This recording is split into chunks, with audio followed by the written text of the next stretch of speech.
പണ്ടുകാലത്ത് ശ്രീരാമൻ ലങ്കയിലേക്ക് പോകുന്ന വഴി ഇവിടെ ആര്യങ്കാവ് മൂന്നും കൂടിയ കവലയില് ലെഫ്റ്റോ റൈറ്റോ ഒന്ന് കൺഫ്യൂഷൻ അടിച്ച് നിന്നപ്പോ അവിടെ വഴിയരികിൽ കച്ചവടം ചെയ്തുകൊണ്ടിരുന്ന ദരിദ്ര സ്ത്രീയായ മോഹിനീശ്വരി പുള്ളിക്ക് വഴികാട്ടി കൊടുത്തത്ര. ചേച്ചി, ലങ്കയിലേക്കുള്ള വഴിയൊന്ന് പറയാമോ? അത് ഈ വലത്തോട്ട് തിരിഞ്ഞ് നേരെ വെച്ച് പിടിച്ചാ മതി. ഓ, വലിയ ഉപകാരം ചേച്ചി. കുടിക്കാൻ ഒരു ഗ്ലാസ് സംഭാരം. എന്റെ കയ്യിൽ നയാ പൈസ ചില്ലറയൊന്നും ഇല്ലായിരുന്നു.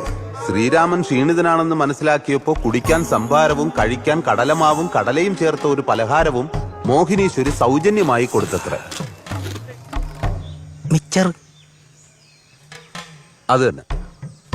അവരുടെ നല്ല മനസ്സിനോട് മതിപ്പ് തോന്നിയ ശ്രീരാമൻ വെയിലത്തിരുന്ന് കച്ചവടം ചെയ്തിരുന്ന മോഹിനീശ്വരിക്ക് വരമായിട്ട് ഒരു പാർപ്പിടം കൊടുക്കുകയായിരുന്നു. വഴിതെറ്റിപ്പോകേണ്ടിയിരുന്ന ശ്രീരാമന് വഴികാട്ടിയായ മോഹിനീശ്വരി പിന്നീട് 100,000 പേർക്ക് വഴികാട്ടുന്ന മോഹിനീശ്വരി ദേവിയായി.